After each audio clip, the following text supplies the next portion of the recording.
This is a fun and charming game that has only one flaw: never making it overseas.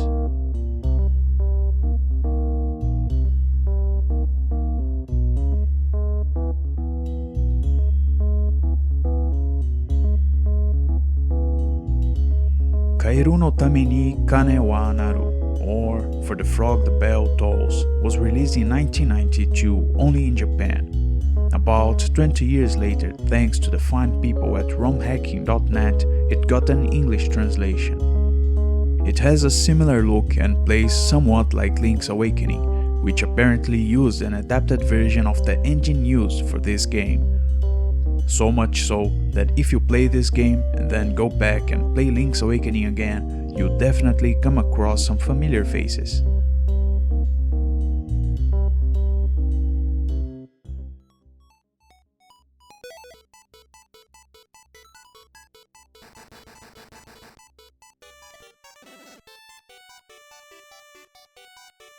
The story is a big cliché that has been used countless times before. There are two princes who are childhood friends and rivals at the same time. They constantly fight to see who is the best, and they seem to be quite close in skill, except when it comes to fencing. When they find out that Princess Tiramisu has been kidnapped by an evil king, they decide to see who can save her first.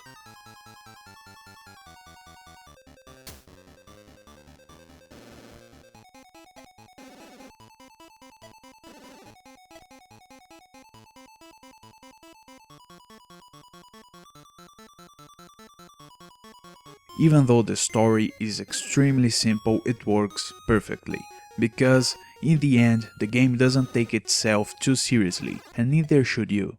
Instead, just tag along, have some fun and enjoy the ride. It's also an extremely simple game in terms of gameplay. 5 minutes in and you have learned everything you need to learn.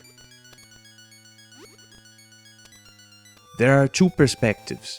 The overhead one is used most of the time when outdoors, in cities or exploring the map and just traveling, like your average RPG. Then there is the side view, which is used in dungeons and castles or when playing the platforming parts of the game. Even though there is fighting and platforming, this game works more like a puzzle adventure than an action adventure, at least in my opinion.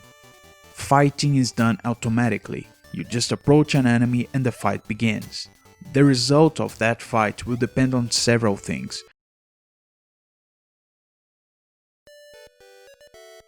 For example, how much health you have, what equipment you're using, and how high or low are your stats. So instead of needing skills to win the battles, you need to find or buy the right items. For example, when fighting some evil trees in the woods, you have a better chance of winning if you use a proper saw instead of your sword.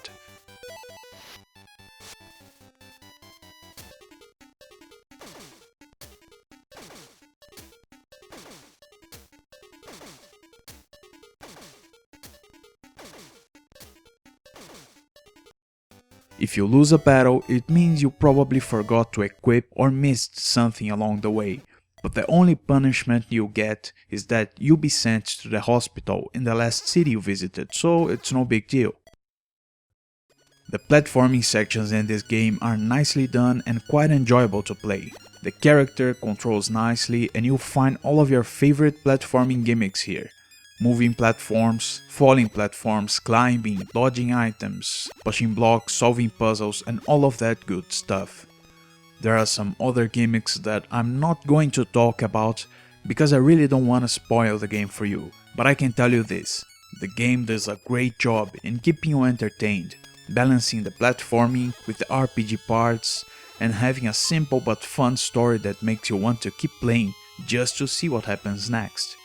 It's hard to get bored with this game, and you'll probably end it in a sitting or two.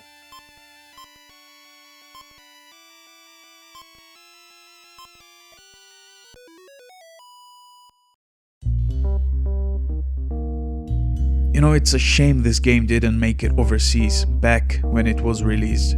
and the only way to play the translated version is either with a flashcard or by emulating. But don't let that stop you from giving it a second chance. If you decide to play it now, about 20 years later, you'll see that it's still a great game, and you won't regret it.